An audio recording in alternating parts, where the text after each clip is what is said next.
అతని నలుగగొట్టుటకు యెహోవాకు ఇష్టమాయెను.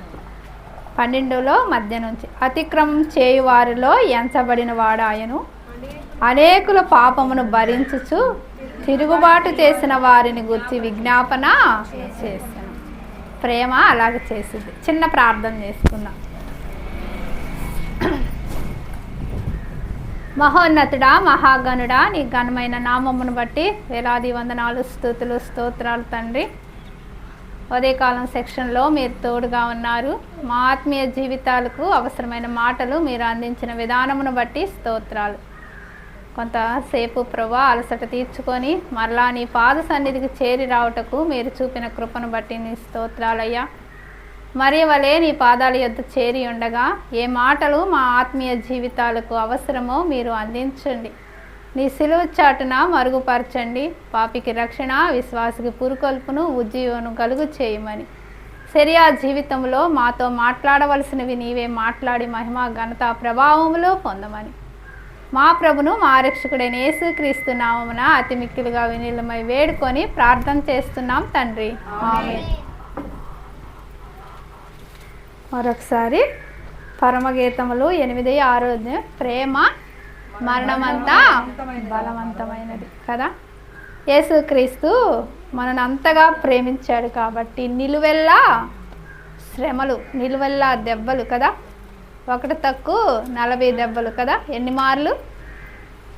5 మార్లు కొట్టించుకున్నాడు. తన వీపు నాగలు చాలవలే దున్నబడింది. ఎంత ప్రేమించాడు అనేది మనకు అర్థమవుతుంది కదా. అయితే మనం ఎంతగా ప్రేమించాలి అనేదే మనం నేర్చుకుంటున్నాం కదా. ఆరాధన చేయటానికి మనం ప్రతి ఆదివారం చేరి వస్తాం కదా. ఆరాధనలో మనం ఏం చేస్తాం? ప్రభు శిలువయాగం పొందాడు, మరణించాడు, లేచాడు, రక్షించాడు, ప్రాణం పెట్టాడు అని చెప్తున్నాం కదా. అయితే దేవుడు ఏమడుగుతున్నాడు ఆరాధనలో అంటే, నేను మీకోసం ఏం చేసేనా అని దేవుడు అడగటం లేదు. మీరు నన్ను ఎంతగా ప్రేమిస్తున్నారు, నన్ను ఎంతగా హెచ్చిస్తున్నారు, నా గురించి మీకేమి తెలుసు అనేది స్తుతించాలని ఆరాధన యొక్క ప్రాముఖ్యత. మన నుండి ప్రభు ఆశిస్తుంది కూడా అదే. అయితే ఇప్పుడు ప్రేమ కదా, ఈర్ష ఎంత ఉంటుందంట? పాతాళం అంతా లోతుగా ఉండిద్దంట. అయితే సిరియా గురించి మనం ధ్యానం చేస్తున్నాం కదా. తల్లి ఎట్టిదో బిడ్డలు అట్టివారి. అయితే సిరియా జీవితం లేదు కాబట్టి ఎక్కువ మనం బిడ్డల గురించి ధ్యానం చేస్తున్నాం. ఉదయకాలం ఎవరి గురించి ధ్యానం చేసాం? అభిషయ్.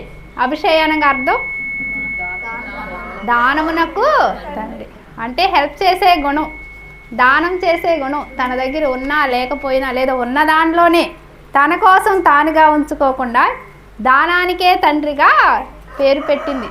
మంచి ప్రార్థనా పరురాలని చెప్పుకోవచ్చు, మంచి విశ్వాస అయిన తల్లి అని చెప్పుకోవచ్చు. మన బిడ్డలకు మనం పెట్టే పేర్లు ఎట్లా ఉంటుంది? కొంతమందికి చదువు రానోళ్ళకైతే పేర్లు కూడా తిరగవు కదా. స్టైల్గా ఫాస్ట్గా ఉండాలి, లేదు బాగుండాలి. తల్లి పెట్టిన పేర్లు మన జీవితానికి కూడా ఒక పాఠం నేర్పుతుంది. యెహోవా దేవుడు తన ప్రియ కుమారుని మన కోసం దానం చేశాడు. ఆయనలో మనం 4 లక్షణాలు చూసాం కదా. అయితే ఇప్పుడు మరొక కుమారుని గురించి కూడా మనం ధ్యానం చేద్దాం. 2వ సమూయేలు గ్రంథము 2వ అధ్యాయము 18 నుంచి మనం చూస్తే, 2వ సమూయేలు గ్రంథము 2వ అధ్యాయము 18వ వచనం.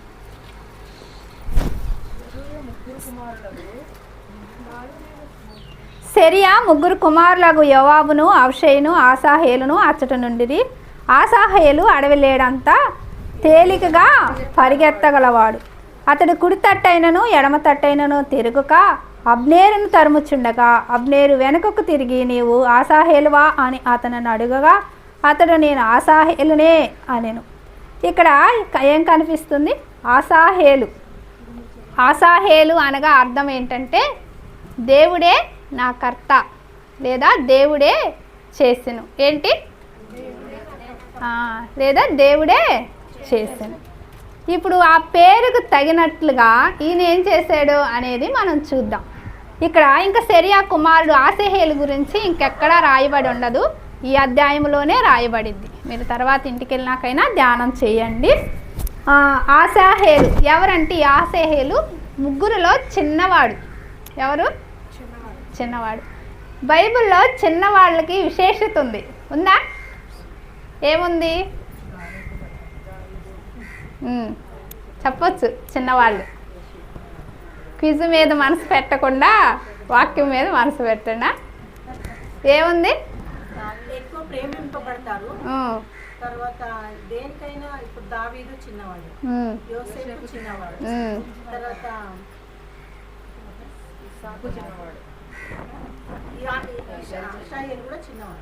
ఆశాయేలు కూడా చిన్నవాడు.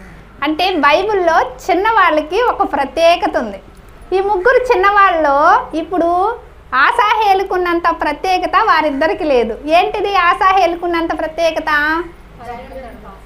లేడీ అడవి లేడంత వేగంగా పరిగెత్తగలదు కదా. యాకోబు చిన్నవాడు, దేవునితో పోరాడాడు. యోసేపు చిన్నవాడు, ఏమయ్యాడు? ప్రధానమంత్రి. దావీదు చిన్నవాడు, రాజు అయ్యాడు. మోషే చిన్నవాడు, సాత్వికుడు అయ్యాడు కదా, ఇశ్రాయేల్ని నడిపి. వీరందరూ ఇంట్లో అందరి చేత ప్రేమింపబడ్డారా? చిన్నవాళ్ళు మనం ఎక్కువ గారాబం చేస్తాం కదా. మరి బైబిల్లో ఏంటి? అందరూ ద్వేషింపబడుతున్నారు. ఏదో ఒక రీతిగా ఏదో ఒకటి ఎదుర్కొంటూ వచ్చారు, ఒక సమస్య గుండా వచ్చారు. దేవుడు ఎందుకు పెట్టాడో నాకైతే తెలియదు, కానీ చిన్నవాళ్ళకి ఒక ప్రత్యేకతనిచ్చాడు. ద్వేషించబడ్డారు కానీ ఫ్యామిలీలో ఎక్కువగా బ్లెస్ చేయబడ్డారు. అట్లా అని చెప్పి పెద్దవాళ్ళకి లేదని కాదు. మన ప్రభు యేసుక్రీస్తు కూడా జ్యేష్ఠుడు కదా, ఆయన మన కొరకు ప్రాణం పెట్టాడు. అయితే ఈ ఆసేహేలు యొక్క విశేషత ఏంటి? లేడీ కాళ్ళ వల్ల కదా, అడవి లేడి వలె పరిగెత్తుతుంది. అడవి లేడి అంటే ఎట్లా పరిగెత్తుతుంది? దానికి అసలు అందం ఏంటి? దాని పేరులోనే దానికి అందం ఉంది కదా. అడవి లేడి ఫాస్ట్గా పరిగెత్తుతుందంట. ఒక గంటకి 100 కిలోమీటర్లు ఎక్కువే పరిగెత్తుతుందంట. పరిగెత్తకపోతే దానికి ఏముండదు, అసలు ఆ పేరుకి అర్థమే ఉండదు కదా. పరిగెత్తేనే దానికి అందం, మౌనంగా ఉంటే దానికి అందం లేదు కదా. క్రైస్తవులు అని చెప్పుకుంటున్నాం. మనం క్రైస్తవులుగా జీవించినప్పుడే మనకి అందం. క్రైస్తవులు చెప్పుకుంటూ క్రైస్తవులు అని పేరే కానీ లోకానుసారంగా శరీరానుసారంగా జీవిస్తే అందులో అందము లేదు, ఏ విశేషత లేదు కదా. అడవి లేడి సైలెంట్గా ఉంటే అందం ఎట్లా ఉండదో, క్రైస్తవులు కూడా పేరుకు చెప్పుకుంటూ క్రైస్తవులుగా జీవించకపోతే అందం ఉండదు. క్రైస్తవులకు అందం ఏంటి? స్త్రీలకు అందం ఏంటి? బ్యూటీ పార్లర్కి వెళ్తే వచ్చింది కదా. స్త్రీ ఎంతగా మోకరించి ప్రార్థన చేసిద్దో మన మోకాళ్ళు నల్లబడినప్పుడు ఏమవుతుందంట? మోకం తెల్ల. ఈ మాట మనకు తెలుసు కానీ ఎంతమంది ఫాలో అవుతున్నాం కదా. దేవుడు ఇలాగుండటమే దేవునికి ఇష్టమైంది, నేను ఇలాగుండటమే దేవునికి ఇష్టం. అందుకే దేవుడు నన్ను ఇలాగా సృష్టించాడు, ఇలాగూ చేశాడు. బైబిల్లో ఏముంది? సుందరమైన మీ అవయవాలకి వేరొక సౌందర్యము అక్కరా కదా. దేవుడు మనం ఇలాగుండాలనే ఇష్టపడి ఇలాగే చేస్తే మనం ఏం చేస్తున్నాం? లోకానికి అందంగా కనిపించాలి, సమాజానికి అందంగా కనిపించాలి. కనిపించకపోతే లోకం హేళన చేసిద్దని వేలు ఖర్చు పెట్టి ఏం చేస్తున్నాం? ఎక్కడెక్కడికి వెళ్తున్నామో కదా. ముఖ్యంగా యవన బిడ్డలు జ్ఞాపకం చేసుకోండి. యవన బిడ్డలు కలిగిన తల్లిదండ్రులు కూడా ఆలోచన చేయండి కదా. ఏది క్షేమం? దేవుడు నీకు ఏది క్షేమమో అది బైబిల్లో రాసి ఉంచాడు. అది అనుసరించి నడుచుకున్నప్పుడు మనకి క్షేమం. తల్లిదండ్రులుగా మన బిడ్డలకు చెప్పటం క్షేమం. అది కాకుండా వేరొక సౌందర్యం కదా. ఎస్తేరు వేరొక సౌందర్యం అక్కర్లేదు అనుకుంది, హేగే నియమించిందే కదా.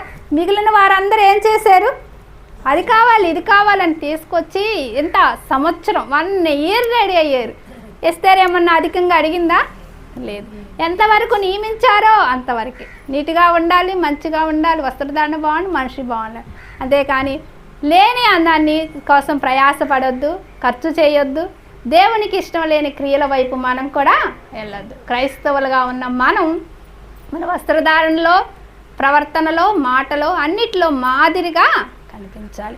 ఇక్కడ ఈయన వేగం కదా, అడవి లేడంత వేగంగా పరిగెత్తాడు. ఏంటి అసలు ఈయన స్టోరీ కదా, ఆయన పేరు, ఆయన విశేషతను మనం ఇక్కడ చూస్తాం. మన విశేషత కదా, మన ప్రియ ప్రభువే మన విశేషత. ఎలాగో కనిపిస్తాడు మనలో మన ప్రభు. కనిపిస్తున్నాడా? ఇప్పుడు నేను వెళ్తున్నాను, నన్ను చూస్తే నాలో మీకు ప్రభు కనిపిస్తున్నాడా? నుదుట బొట్టు లేకపోతే కనిపిస్తున్నాడేమో ఈ దినాల్లో కదా, ఇంకా ఏ విషయంలో కనిపించట్లా. ఓహో, స్టిక్కర్ లేకపోతే వీళ్ళెవరు అంతే. ఇప్పుడు వాళ్ళు కూడా మనవాళ్ళు కూడా పెట్టుకుంటున్నారు కాలేజీలో స్టూడెంట్స్ కదా. ఒక బొట్టు లేకపోతే కాదు విశిష్టత కనపడాల్సింది. అన్ని విషయంలో మన మాట తీరులోనే తెలియాలి. మన ప్రవర్తనలో, మన వస్త్రధారణలో, మన చూపులో, మన నడకలో అన్నిట్లో మనం క్రైస్తవులమని, ప్రభు బిడ్డలమని, క్రైస్తవులు కాదు క్రీస్తు బిడ్డలమని మనము తెలియబడాలి. అయితే ఇక్కడ ఆసేహేలు ఏం చేస్తున్నాడు? అడవి లేడంత తేలిగ్గా పరిగెత్తగలడు. అంటే పరిగెత్తుతున్నాడు ఎవరి కోసం? ఈజీగా, అసలు ఫాస్ట్గా ఈజీగా పరిగెత్తుతున్నాడు. మనం ప్రభు పనిలో పరిగెత్తాలంటే ఎంత ప్రయాసపడాల్సి వస్తుందో కదా. అయితే ఇక్కడ ఏం జరుగుతుందంటే యుద్ధం జరిగింది. యుద్ధంలో 3,000 మంది, 36,000 మంది ఇంతమంది చనిపోతారు సౌలు సైనికులు. దావీదు సైనికులు ఒక 19 మంది మాత్రమే చనిపోతారు. అయితే అబ్నేర్ ఎవరు? సౌలు సైన్యాధిపతి. ఈ ఆసేహేలు ఎవరు? 30 మందికి మాత్రమే యోధులకి ముఖ్యుడు. అర్థమవుతుందా? అబ్నేరు సైన్యం అంతటికి సైన్యాధిపతి. సౌలు సైన్యం మొత్తానికి కదా, ఆర్మీ డిపార్ట్మెంట్లో హెడ్ అన్నట్టు. ఈ ఆసేహేలు 30 మంది యోధులు ఉంటారు. అంటే కొంతమంది వారి కింద సైన్యం ఉంటుంది, వారి సైన్యానికి 30 మంది యోధులు ఉంటారు. ఆ 30 మందికి మాత్రమే ఈయన ముఖ్యుడు. అయితే ఏం జరుగుతుంది? ఇప్పుడు ఈ 30 మందికి అధికారి అయిన ఆసేహేలు ఎవరిని తరుముతున్నాడు? అబ్నేరుని తరుముతున్నాడు కదా. ఆలోచించండి, తన ముందు ఉన్న శత్రువు బలమైన వాడు, అవునా? ఈయన ఏ స్థితిగా చూసినా కూడా అంత బలమైన వాడు కాడు. తనలో ఉన్న విశేషత ఒక్కటేంది? పరిగెత్తటమే. తన శత్రువు బలమైన వాడు. ఒకవేళ ఎదుర్కోలేకపోతే ఏమవ్వాలి? మరణించాలి కదా. అయితే అక్కడ చదవండి, అతడు కుడి తట్టైనను ఎడమ తట్టైనను తిరుగుక కదా ఏం చేస్తున్నాడు? కుడి తట్టైనను ఎడమ తట్టైనను తిరగటం లేదంట. తర్వాత ఇంకా మీరు కింద చదివినట్లయితే మళ్ళీ అదే ఉంటుంది, రెండో మారి కూడా ఉంటుంది. నీవు కుడికైనను ఎడమకైనను తిరుగుగా యవనస్తులలో ఒకరిని కలుసుకొని ఆ ఆయుధములను పట్టుకొమ్ము అని అబ్నేరు అతనితో చెప్పిను. ఆసేహేలు ఈ తట్టైనను ఆ తట్టైనను తిరుగుక తరుముగా కదా 2 సార్లు రాశాడు. ఏమని? దేవుడు బైబిల్లో ఏదైనా 2 సార్లు చెప్పాడంటే విశేషత ఉంది కదా. మోషే, అబ్రహామా కదా, సమూయేలు, సౌలు. ఓ జాగ్రత్త అని అర్థం కదా. ఇప్పుడు ఇక్కడ ఈయన కూడా చెప్తున్నాడు జాగ్రత్త. ఏమని? నువ్వు కుడికైనను ఎడమకైనను తిరగకుండా ఉన్నావు, యవనస్తుల దగ్గరికి వెళ్ళి తీసుకోను అని చెప్పినా కూడా అతను ఏం చేస్తున్నాడు? తన గురేమై ఉంది, తన శత్రువుని ఓడించటం. ఆల్రెడీ యుద్ధం జరిగింది, యుద్ధంలో దావీదు సైన్యం గెలిచింది. ఆ పై వచనంలో ఉంటుంది, వారు నిలవలేక పోయిరి అని. దావీదు సైన్యం ఎదుట వారు నిలవలేకపోయారు అని చెప్తుంది. అర్థమవుతుందా? నిద్ర ఏం రావట్లేదు కదా అని చెప్పినప్పుడు వారు తరుముతున్నప్పుడు ఏమంటున్నాడు? ఈ తట్టైనను ఆ తట్టైనను. ఏ తట్టు? ఎడమ తట్టైనను కుడి తట్టైనను తిరగకుండా ఏం చేస్తున్నాడు? పేతురు ఒక అడుగు వేసాడు కదా. ఎప్పుడు? దేవుణ్ణి చూసినప్పుడు నీళ్ళ మీద నడిచాడు. మనం నడుస్తామా? అసలు మనం తొందరపడి పేతురుని అనేస్తాం కదా. అసలు అంత ధైర్యం చేశాడు, ముందు సాహసం చేశాడు. సముద్రంలో కాలేయటం అంటేనే గొప్ప సాహసం. అయితే ఏం జరిగింది? యేసుక్రీస్తుని చూసినంతసేపు ఎప్పుడైతే గాలి వైపు చూశాడో, ఎప్పుడైతే తన చూపు మారిందో తనలో ఏమొచ్చింది? అవిశ్వాసం వచ్చింది, మునిగిపోసాగి. అంతే. నువ్వు గురి కలిగి నీ ప్రభువుని నువ్వు చూసినప్పుడు ఏం కలిగిద్ది? ఏదైనా జరిగిద్ది కదా. అదే కాకుండా నువ్వు ఈ తట్టు ఆ తట్టు చూస్తే, ఒక సహాయం కోసం, ఒక ప్రార్థన అవసరం కోసం ప్రార్థన చేస్తున్నాం, మన వల్ల కాదు, మనుషుల్ని ఆశ్రయిస్తున్నాం, జరిగిద్దా? వారైతే చేస్తారు, వారి దగ్గరికి వెళ్తే మేలు జరిగిద్దేమో, వారైతే ఇస్తారేమో, వారైతే మాట చెప్తారేమో, మాట సహాయం కానీ, ఆర్థిక సహాయం కానీ, ఇంకే సహాయమైనా కానీ మనిషి వైపు చూస్తే ఏం జరిగిద్ది? మనుషులను ఆశ్రయించిన వారికి ఎప్పటికీ సిగ్గే కదా. ప్రభుని ఆశ్రయిస్తే ఎప్పటికీ మన సిగ్గు నందము. అయితే ఇతను ఆ తట్టైనను ఈ తట్టైనను తిరగడు. తన గురి ఏంటి అనేదే ఆయన పరిగెత్తుతున్నాడు కదా. ఇప్పుడు ఆయన గురి ఏంటి? అబ్నేరుని చంపటం, అబ్నేరుని తరమటం, తన రాజుని బాధిస్తున్న అబ్నేరుని, తన యజమానిని, తన సేవకుణ్ణి, తన ప్రభువుని కదా, తన మామని ఏ రీతిగానైనా శారీరకంగా తీసుకున్నా, ఆత్మీయంగా తీసుకున్నా, ఆ శత్రువుని తరమటమే ఆయన గురి కదా. అయితే ఏమంటున్నాడు అబ్నేరు? ఏమంటున్నాడు? నువ్వు వెనుక తిరిగి వెళ్ళు అంటున్నాడు. ఆయన ఏమంటున్నాడు? ఎల్లను అసలు కదా, వెనుక తిరిగేదే లేదు కదా. నాగలి మీద చేయి పెట్టినవాడు వెనుక తట్టు చూసినట్లయితే ఏమైంది? దేవుడు కార్యం చేయలేదని మనం ప్రభు సన్నిధికి మానేసామనుకో, అందులో మనకు మేలు లేదు కదా. ఉదయం కూడా చెప్పాను కదా, దేవుడు చేసే కార్యాలను బట్టి కాదు, కానీ దేవుడు మన ఎడల చూపిన ప్రేమను బట్టి, ప్రాణ త్యాగాన్ని బట్టి ఆయనను మనము విశ్వసించాలి. అయితే ఇతను అక్కడ ఇంకా వారి సంభాషణ ఏం జరుగుతుందో తెలుసా? అబ్నేరు అంటాడు, నీవు ఆశాహేలువే అంటాడు. అంటే అబ్నేరు ఆశాహేలును చూడలేదు, అవునా? చూస్తే నువ్వు ఆశాహేలువు కదా అనేవాడు. ఇక్కడ ఏమంటున్నాడు? నువ్వు ఆశాహేలువే అంటున్నాడు. అతనేమంటున్నాడు? అవును, నేను ఆశాహేలునే. ఇందాక మనం అభిషేక్ గురించి చూసినప్పుడు అభిషేక్ కొన్ని మాటలు అక్కడక్కడ మాట్లాడుతున్నట్టు మనం రెఫరెన్స్లో చూసాం. ఆసహేలు గురించి కొంచెమే ఇక్కడ స్టోరీ ఉంది. ఆసహేలు నోరు తెరిచి మాట్లాడిన మాట ఒక్కటే, ఇంకేమి లేదు. మీరు బైబిల్ ఎక్కడైనా వెతకండి. ఏమంటున్నాడు? అవును, నేను ఆసాహేలునే. అవును, దేవుడు నన్ను చేశాడు, నేను ఆసాహేలునే, దేవుని కొరకే అన్నట్టు ఒకే ఒక్క మాట కదా. ఎన్ని మాటలు మనం మాట్లాడతామో కొన్ని సందర్భాల్లో. క్రైస్తవులు అని మనం చెప్పుకుంటున్నాం, కానీ ఇతని జీవితము ద్వారా ఏమయ్యాడు అనుకో.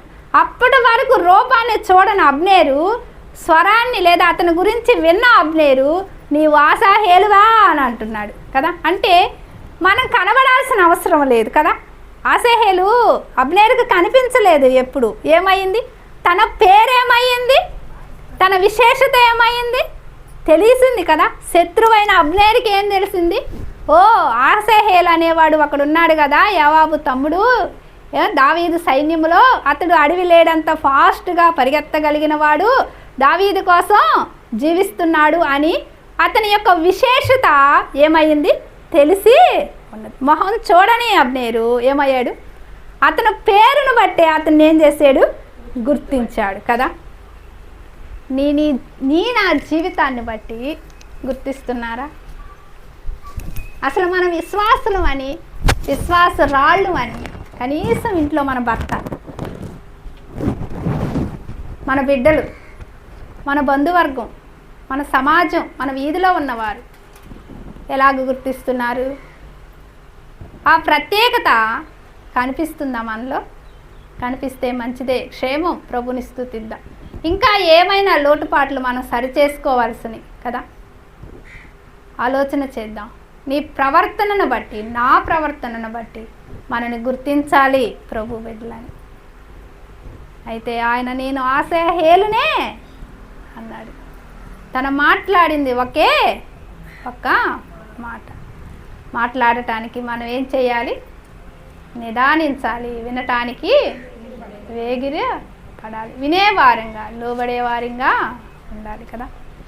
దావీదు చుట్టూ ఇతనేమయ్యాడు? ఒక కోటగా ఉన్నాడు అంతే. తన తర్వాత ఏం జరుగుతుంది? తర్వాత అబ్నేరు ఏం చేస్తాడు? చంపేస్తాడు కదా. చదవండి కింద. అబ్నేరు ఈట మెడమతో అతని కడుపులో పొడిచినందున ఈట అతని వెనుకకు వచ్చిన కనుక అతడు అచ్చటనే పడి చచ్చాడు. చాలమ్మా. ఏం కనపడుతుంది ఇక్కడ? ఎవరు చనిపోయారు? ఆసాహేలు చనిపోయాడు కదా. శత్రువుతో ఏం చేశాడు? పోరాడాడు, పరిగెత్తాడు, ప్రయాసపడ్డాడు కదా. ఎంత మటుకు ప్రయాసపడ్డాడు? తన ప్రాణము పోయేంత వరకు. ఎవరి కోసం ప్రాణం పెట్టాడు? యుద్ధంలో గెలిచినాక అతన్ని వదిలేయచ్చు, మిగిలిన వారందరితో కలిసి వెళ్ళిపోవచ్చు ఆసేహేలు. కానీ ఎందుకు అబ్నేరుని తరుముతున్నాడు? ఇంకా శత్రుశేషం ఎక్కడైనా ఉంటే ఏమయ్యిద్ది? దేవుడు చెప్పాడు కదా, ఎక్కడా శత్రుశేషం ఉండకూడదు. ద్వితీయోపదేశకాండం 2:7 అంటాడు. 7 తెగల జనాన్ని చెప్పి వారిని అసలు ఉంచొద్దు, ఇక్కడి నుంచి వారిని తీసివేయండి, తొలగించేయండి అంటున్నాడు కదా.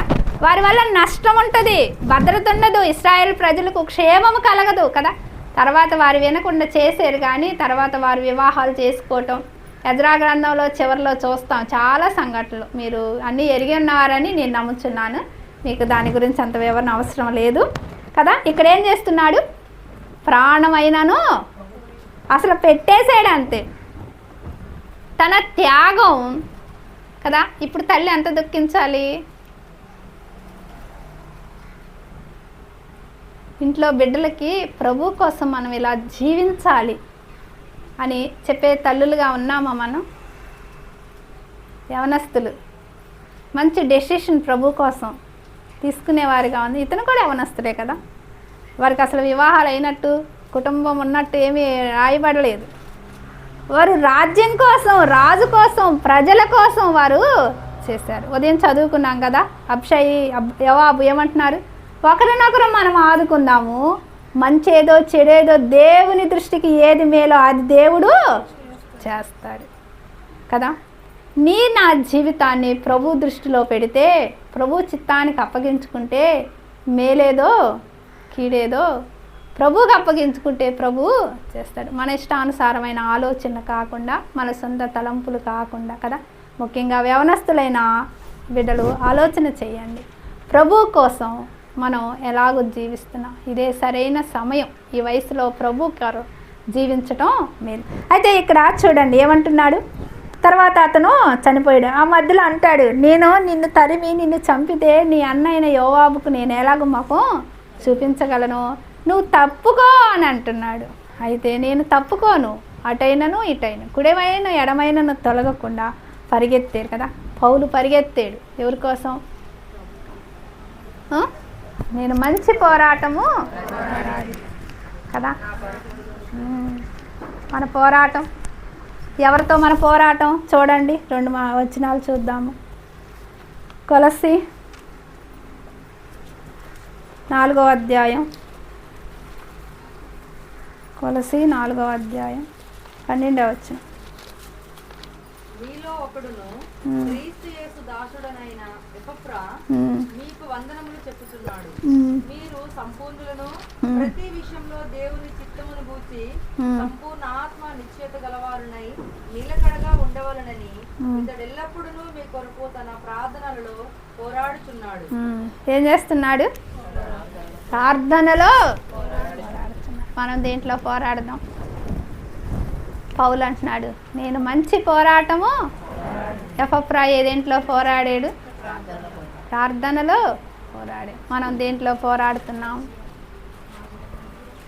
అయితే కొన్నిటితో మనం పోరాడాల్సి వచ్చింది. అవేంటియో చూద్దాం. చూడండి, ఎఫెసీ 6:12 ఏలైనగా మనము పోరాడున్నది శరీరులతో కాదు, కానీ ప్రధానులతోనూ అధికారులతోనూ ప్రస్తుత అంధకార సంబంధులకు లోకనాథులతోనూ ఆకాశ మండలమందున్న దురాత్మల సమూహములతోనూ పోరాడుతున్నాము. ఎవరితో పోరాడుతున్నాం మనం? ఏంటి దురాత్మలు అంటే? దేని బట్టి పీడించటమా? కాదు. మనలో ఉన్న కొన్ని బలహీనతలు మన మీద ఎక్కువ ప్రభావం చూపిస్తాయి, దేవునికి దూరంగా తీసుకెళ్తాయి కదా. భర్త ప్రవర్తన కానీ, బిడ్డల ప్రవర్తనను కానీ, లేదా మన ప్రవర్తనను కానీ దేవుని సన్నిధికి రానీయకుండా, దేవునిలో మోకరించి ప్రార్థించకుండా దేవునికి దూరంగా తీసుకెళ్తాయి. అయితే మనం ఆత్మీయంగా స్థిరంగా బలంగా ఉన్నప్పుడు ఏం చేస్తాం? పోరాడతాం. ఎవరితో పోరాడుతున్నాం? ఎన్ని చెప్పారో కదా, ఎన్ని చెప్పారు చూడండి. అధికారులతోనూ ప్రస్తుత అంధకార సంబంధులకు లోకనాథులతోనూ ఆకాశ మండలమందున్న దురాత్మల సమూహములతోనూ పోరాడుతున్నాం. ఎవరితో? శరీరులతో కదా. ఎవరితో పోరాడుతున్నామంట? శరీరులతో కదా. రక్త మాంసములతో ఉన్నవారని ఉంటుంది ఇక్కడ కింద చూసినట్లయితే కదా. ప్రధానులతో, అధికారులతో, ప్రస్తుత అంధకార సంబంధులకు లోక నాదులతో. ఎవరు అంధకార సంబంధులు? ఇంకా వారు మనోనేత్రాలు వెలిగించబడకుండా దేవుణ్ణి దూషిస్తూ ద్వేషిస్తూ ఆయన బిడ్డలను హింసిస్తున్నారు కదా. ఇంకా ఏమంటున్నారు? ఆకాశ మండలమందున్న దురాత్మల సమూహము. సాతానుతో మనం ఎక్కువ పోరాటం చేస్తున్నాం. ఎపఫ్రా ఏం చేస్తున్నాడు? ప్రార్థనలో పోరాడుతున్నాడు. పౌలు మంచి పోరాటము. సౌలు విసిరిన సవాలు ఇంకా బైబిల్లో ఎవరు విసరలేదు కదా. నేను క్రీస్తును పోలి నడుచుకున్నాను, మీరు నన్ను పోలి నడుచుకోండి. నిజంగా మన ఇంటిలో మన బిడ్డలతో కానీ ఎప్పుడన్నా నేను ఇలాగ ప్రవర్తిస్తున్నాను, మీరు నన్ను చూసి నేర్చుకోండి అని బిడ్డలకు మనం చెప్పగలుగుతున్నామా? తల్లులైన వారు, అవ్వలో అమ్మమ్మలో చెప్పగలుగుతున్నామా? అసలు ఆ ధైర్యం మనం చేయగలుగుతున్నామా? ఇంకా ఆ ధైర్యం మనం చేయలేకపోతున్నామంటే మనలో ఎన్ని బలహీనతలు ఉన్నాయో. అవునా? ఆలోచన చేయండి. యవనస్తులు బిడ్డలు రెడీ అయ్యి వెళ్తున్నప్పుడు అలా ఉండకూడదని మనం చెప్తే వాళ్ళు వింటారా? ఎలా చెప్పాలి? మా చిన్నోడు ఎల్కేజీ చదివేటప్పుడు నేను ఒక డాక్టర్ దగ్గరికి కొంచెం హెల్త్ బాగా చూయించుకోవటానికి వెళ్ళాను. ఎవరు లేరు, ఇంక వాడిని కూడా తీసుకొని వెళ్ళాలి. ఇప్పుడు ఫస్ట్ క్లాస్లే. ఒక అమ్మాయి టాప్ షార్ట్ లాంటిది వేసుకొని వచ్చింది. వస్తే వాడు అన్నాడు, ఏందమ్మా డ్రెస్సు అన్నాడు. ఏది? ఎల్కేజీ పిల్లోడు. వాడికి ఏం చెప్పాలి నాకు అర్థం కాలేదు. అంటే నన్ను ఎప్పుడు ఆ స్థితిలో వాడు చూడలేదు కాబట్టి వాడికి తెలీదు. బయట ప్రపంచం బయటికి వెళ్తున్నప్పుడు ఆ వయసులోనే వాడు ఏం చేశాడు అంటే, తల్లిదండ్రులు ఏది చేసినా బిడ్డలు ఏం చేస్తారు? గుర్తిస్తారు, చూస్తారు, గమనిస్తారు. భర్తతో మాట్లాడే మాటలు, బంధువులతో మాట్లాడే మాటలు, ఫోన్లో మాట్లాడే మాటలు, సేవకుల గురించి చెప్పుకునే మాటలు, పెద్దల గురించి చెప్పుకునే మాటలు కదా. ఏం చేస్తారు? మనం అనుకుంటాం ప్రార్థన చేసేటప్పుడు దేవుడు ఖచ్చితంగా నా ప్రార్థన వినాలి, వెంటనే ఈ జవాబు ఇవ్వాలి, కార్యం చేయాలనుకుంటాం. కానీ ప్రార్థన చేసేటప్పుడు మాత్రమే దేవుడు వినాలి, చూడాలి అనుకుంటాం. మిగిలిన విషయాలు చూస్తున్నాడు, వింటున్నాడని కూడా మనం గ్రహించకుండా ప్రవర్తించిన దినాలు ఎన్నున్నాయో కదా. సంఘంలో కానీ, ఇంట్లో కానీ, సమాజంలో కానీ, మనం వెళ్తున్న ఆఫీసుల్లో కానీ, కాలేజీల్లో కానీ, దారిలో కానీ, బస్సులో కానీ, యవన బిడ్డలైన వారు కూడా తల్లిదండ్రులు దూరంగా ఉన్నా, లేదా తల్లిదండ్రులు చూడకపోయినా, మనకు తెలిసిన సంఘస్థులు లేకపోయినా, మనకు తెలిసిన గ్రామస్తులు లేకపోయినా మన ప్రవర్తన ఎలాగుంది? ఆసేహేలును దావీదు చూసాడా? అబ్నేరును తరమటం చూడలేదు కదా. ఆసేహేలు ఎవరి కోసం తరిమాడు? దావీదు కోసమే కదా. అతను తరగటం వల్ల తనకేమి క్షేమం లేదు, తనకేం మేలు లేదు కదా. ఇశ్రాయేలు ప్రజలకు మేలు, దావీదుకు మేలు, వారందరికీ క్షేమం అని ఎవరి శత్రువుని తరుగుతున్నాడు కదా. ఆలోచన చేయండి. అయితే తనలో మరొక లక్షణం చూసి మనం ముగించుకుందాం. అదే అధ్యాయము 2 సమూయేలు గ్రంథం 32, 31, 32 చూద్దాం.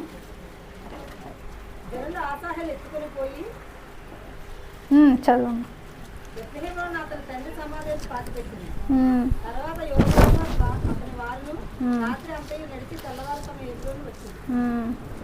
ఏం చేశారు ఇక్కడ? ఆసేహేలును ఎత్తుకొని పోయి బెత్లెహేములోనున్న అతని తండ్రి సమాధి యందు పాతి పెట్టిరి కదా.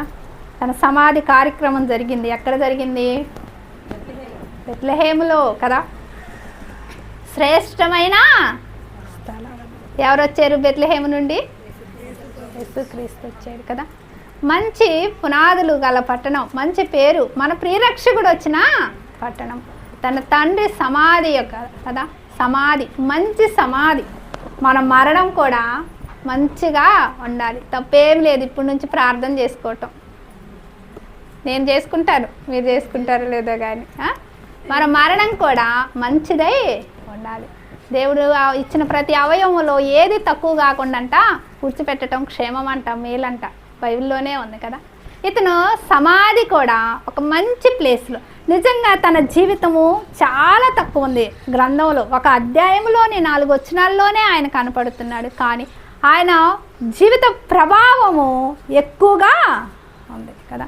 మనం కనపడాల్సిన అవసరం లేదు, కానీ మన ప్రభావం ఎక్కువగా ఉండాలి. మన కుటుంబంలో భర్త ఎడల, బిడ్డల ఎడల, సమాజం ఎడల మన ప్రభావం ఎంత కనపడుతుంది?